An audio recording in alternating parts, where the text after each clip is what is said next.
wants to find out about a paragliding course. Listen to the conversation between the woman and the man and answer the questions. First, you have some time to look at questions 1 to 7.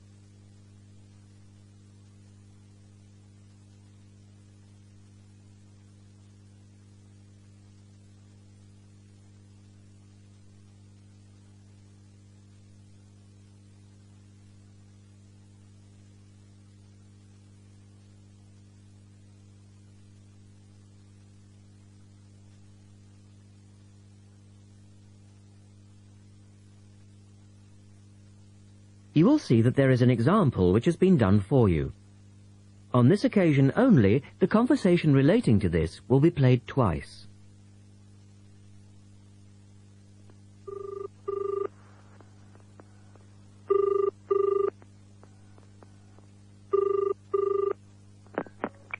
Hello, Paragliders Paradise. How can I help you? Oh, hi. I'm interested in doing a course in paragliding. Which course are you interested in? Well, I'm not sure. What's available? Well, we've got the introductory course, which lasts for 2 days. Okay. Or there's the 4-day beginner's course, which is what most people do first. I'd tend to recommend that one. And there's also the elementary pilot course, which takes 5 to 6 days, depending on conditions. We might try the beginner's course. The woman says they would like to try the beginner's course. So the answer is B, the 4-day beginner's course. Now we shall begin. You should answer the questions as you listen, because you will not hear the recording a second time. Listen carefully and answer questions 1 to 7.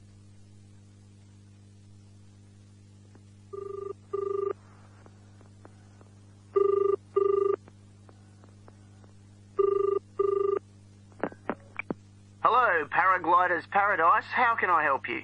Oh, hi. I'm interested in doing a course in paragliding. Which course are you interested in?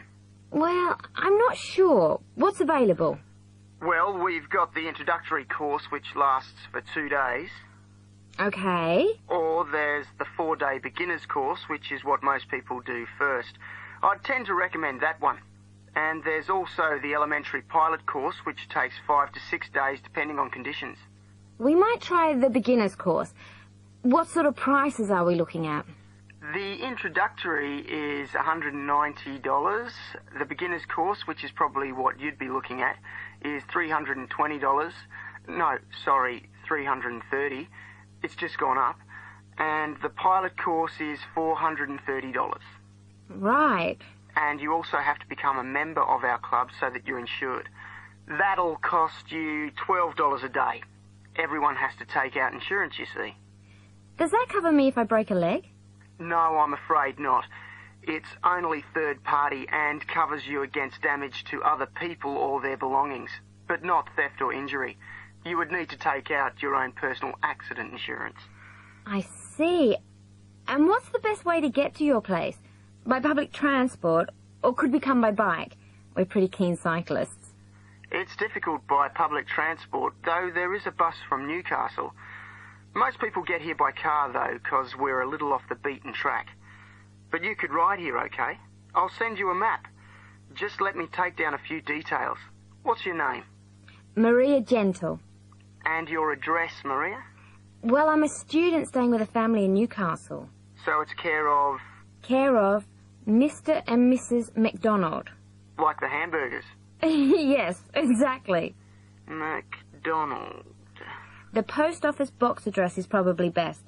It's P.O. Box 676, Newcastle. Is there a fax number there? Because I could fax you the information. Yes, actually there is. It's 0249, that's for Newcastle, and then 775431. Okay, now if you decide to do one of our courses, you'll need to book in advance and to pay when you book. How would you be paying? By credit card, if that's okay. Do you take Visa? Yes, fine. We take all major cards, including Visa. Okay then. Thanks very much. The girl is telling her friend about the course. look at questions 8 to 10.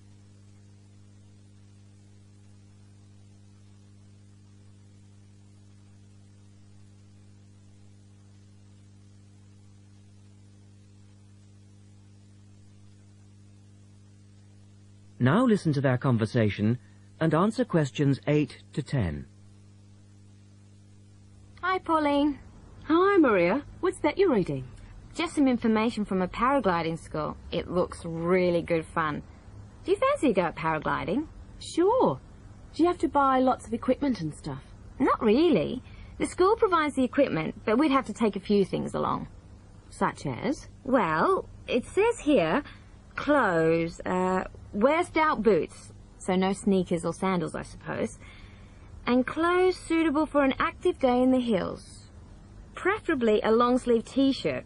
That's probably in case you land in the stinging nettles. It also says we should bring a packed lunch. We do not recommend soft drinks or flasks of coffee. Water is really the best thing to drink. We need to bring suntan lotion and something to protect your head from the sun. Okay, that sounds reasonable. And where would we stay? Well, look, they seem to operate a campsite too, because it says here that it's only $10 a day to pitch a tent. That'd be fine, wouldn't it? And that way we'd save quite a bit, because even a cheap hotel would cost money. Or perhaps we could stay in a bed and breakfast nearby. It gives a couple of names here we could ring. I think I might prefer that. Hotels and youth hostels would all be miles away from the farm, and I don't fancy a caravan. No, I agree. But let's take a tent and pray for good weather. Okay, let's do it. What about next weekend? No, I can't. I'm going on a geography field trip. And then it's the weekend before the exams, and I really do need to study. Okay then, let's make it the one after the exams. Fine. We'll need a break by then. Can you ring and let me know if you can find out some... That is the end of section 1. You now have half a minute to check your answers.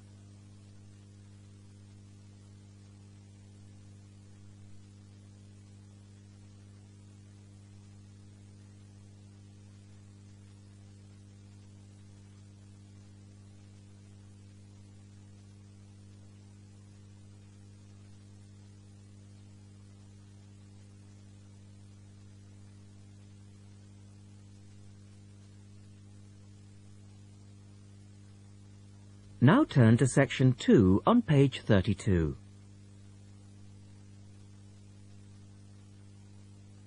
Test 1, section 2. You will hear a reporter talking on the radio about old racing cars. First, look at questions 11 to 16.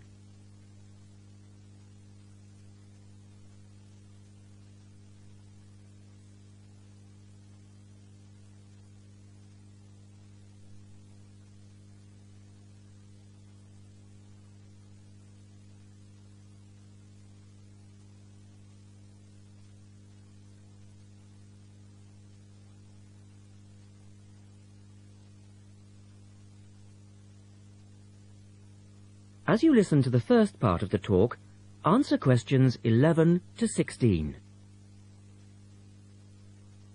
The Goodwood Museum is currently celebrating some of the most extravagant types of car design in its Festival of Speed.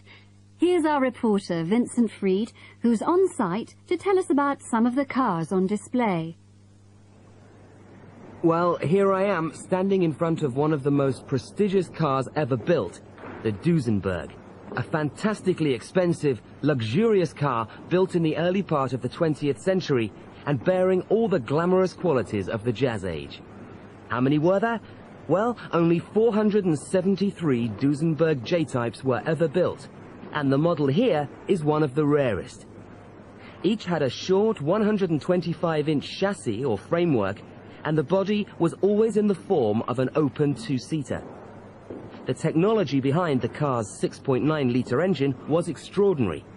It featured capsules of mercury in the engines to absorb vibration and provide an incredibly smooth ride. In fact, these cars offered unparalleled performance. In an age when 160 kilometers per hour was considered very fast, The Duesenberg promised a top speed of 180 kilometers per hour and could do 140 kilometers per hour in second gear. Duesenberg, who designed the car, sold it as a frame and engine. This was typical of the age again, and many prestige manufacturers such as Rolls-Royce did exactly the same. Owners able to afford the hefty $9,000 price tag for the basic car would then commission a coachwork company to build a body tailored to their own individual requirements. The Duesenberg's great attraction for the driver was its instrument panel, which offered all the usual features, but also several others, including a stopwatch. It was the Duesenberg's technology that lay behind its success as a racing car, and they dominated the American racing scene in the 1920s, winning the Indianapolis Grand Prix in 1924, 25, and 27. Now look at questions 17 to 20.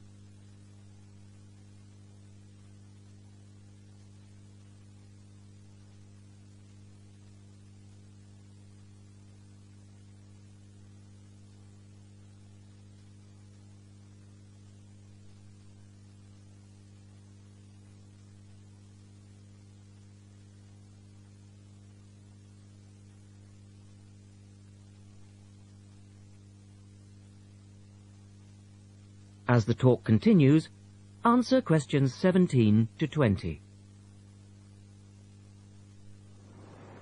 On to another celebrity, the 1922 Leia Helica. Only 30 of these French propeller cars were built, and the model here at Goodwood, which was the fourth to be made, is thought to be the only surviving example still capable of running. The brains behind this car was Marcel Leia, who was an aviation pioneer first and foremost, and the influence of flying is quite apparent in the car. The Leia very strongly resembles a light aircraft with its front propeller, but in this case, it's minus any wings, of course. It's quite odd to think that this car was whirring through France just as the Duesenberg was blasting down roads at 160 kilometers per hour across the Atlantic. The Leias were used regularly in France in the 1920s and were even produced in saloon and van form, as well as two-seater. The Leia matched its propeller drive with its equally bizarre steering, which used the rear rather than the front wheels. But despite looking rather frail, it was a tough machine. In fact, when troops tried to steal it during the Second World War, the car's baffling design was clearly beyond the would-be thieves, and it ended up being driven into a tree, breaking the propeller. And now for the Firebird. This extraordinary car was... That is the end of section 2. You now have half a minute to check your answers.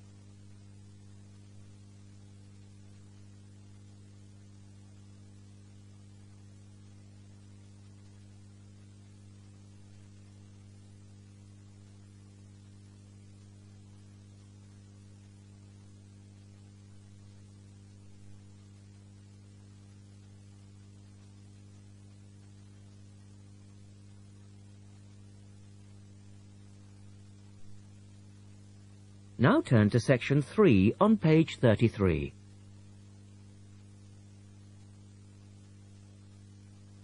Test 1, section 3. In this section, you will hear a discussion between two students, Rosie and Mike, and a university tutor. In the first part of the discussion, they're talking about a survey they have conducted on local entertainment. First, look at questions 21 to 26.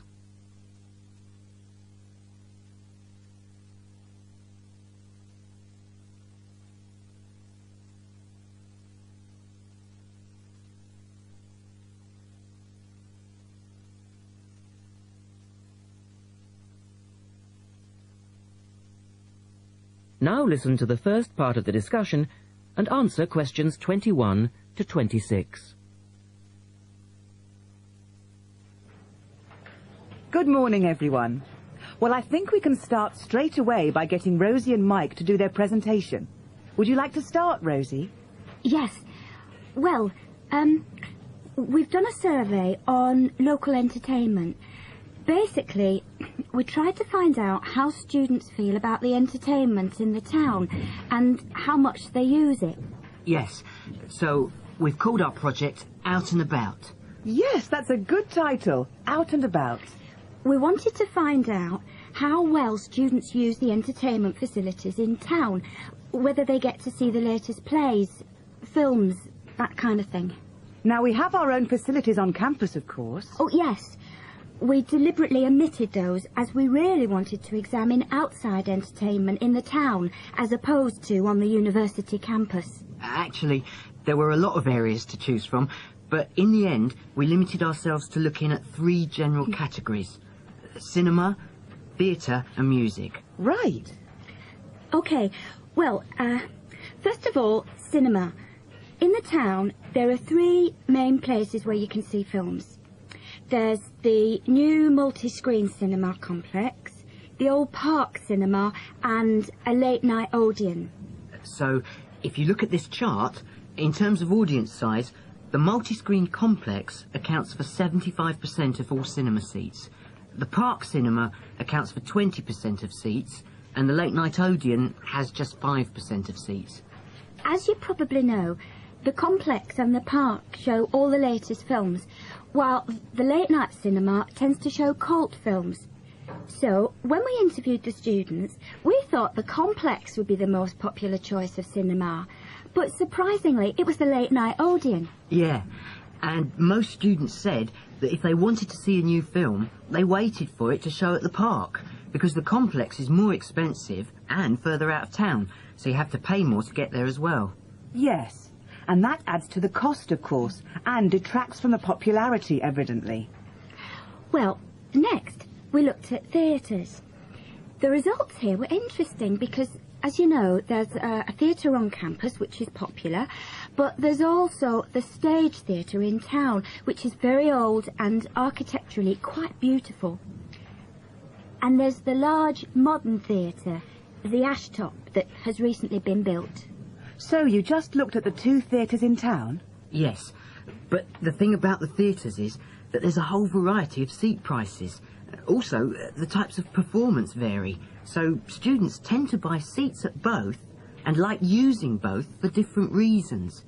And if they want cheap seats at the Ashtop, they can just sit further from the front. What we did find that was very interesting is that there are periods during the year when students seem to go to the theatre and periods when they go to the cinema, and we really think that's to do with budget. If you look at this graph, you can see that there's a peak around November, December when they go to the theatre more, and then a period in April, May when neither is particularly popular, and then theatre viewing seems to trail off virtually, while the cinema becomes quite popular in June, July. I think you're probably right about your conclusions. In the second part of the discussion, Rosie and Mike talk about different music clubs. Look at questions 27 to 30 first.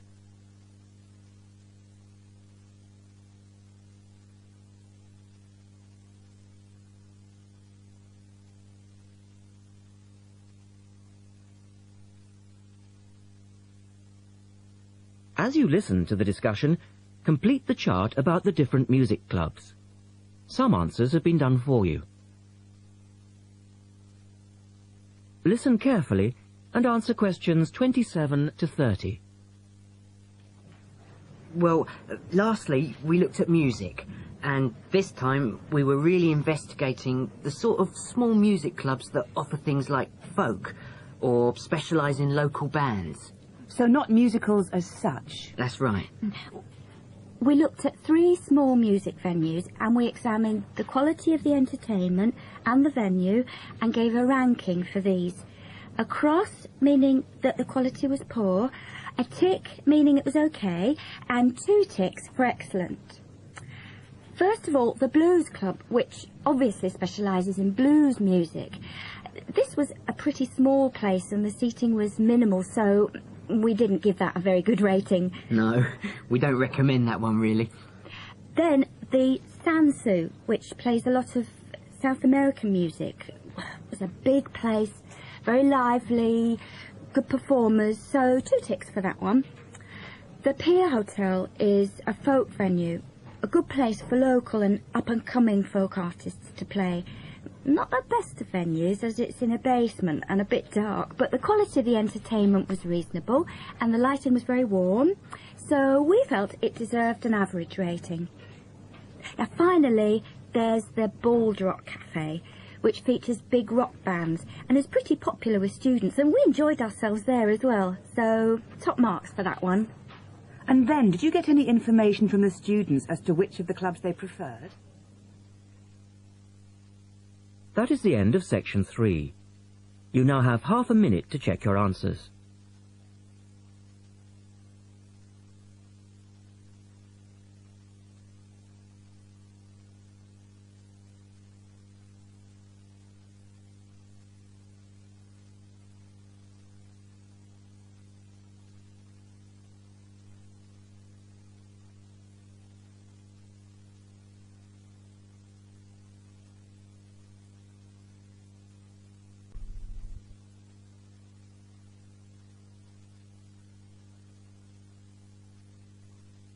Cassette 1, Side 2.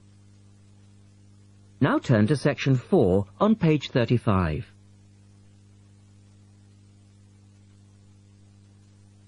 Test 1, section 4.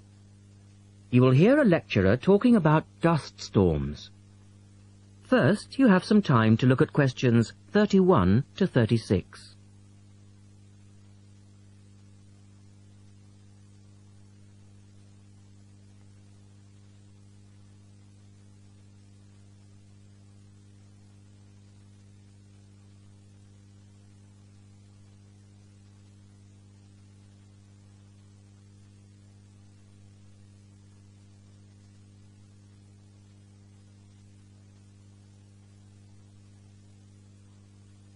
Now listen carefully and answer questions 31 to 36. In the last lecture, we looked at the adverse effects of desert dust on global climate. Today, we're going to examine more closely what causes dust storms and what other effects they can have. As you know, dust storms have always been a feature of desert climates, but what we want to focus on today is the extent to which human activity is causing them. And it's this trend that I want to look at, because it has wide-ranging implications. So, what are these human activities? Well, there are 2 main types that affect the wind erosion process, and thus the frequency of dust storms. There are activities that break up naturally wind-resistant surfaces, such as off-road vehicle use and construction. And there are those that remove protective vegetation cover from soils, for example, mainly farming and drainage. In many cases, the 2 effects occur simultaneously, which adds to the problem. Let's look at some real examples and see what I'm talking about. Perhaps the best-known example of agricultural impact on desert dust is the creation of the USA's Dust Bowl in the 1930s. The dramatic rise in the number of dust storms during the latter part of that decade was the result of farmers mismanaging their land. In fact, choking dust storms became so commonplace that the decade became known as the Dirty 30s. Researchers observed a similar but more prolonged increase in dustiness in West Africa between the 1960s and the 1980s, when the frequency of the storms rose to 80 a year, and the dust was so thick that visibility was reduced to 1,000 meters. This was a hazard to pilots and road users. In places like Arizona, the most dangerous dust clouds are those generated by dry thunderstorms. Here, this type of storm is so common that the problem inspired officials to develop an alert system to warn people of oncoming thunderstorms. When this dust is deposited, it causes all sorts of problems for machine operators. It can penetrate the smallest nooks and crannies and play havoc with the way things operate, because most of the dust is made up of quartz, which is very hard. Another example. The concentration of dust originating from the Sahara has risen steadily since the mid-1960s. This increase in wind erosion has coincided with a prolonged drought, which has gripped the Sahara's southern fringe. Drought is commonly associated with an increase in dust-raising activity, but it's actually caused by low rainfall, which results in vegetation dying off. In the second part, the speaker talks about the drying up of the Aral Sea. Look at questions 37 to 40 and complete the flowchart. One of the foremost examples of modern human-induced environmental degradation is the drying up of the Aral Sea in Central Asia.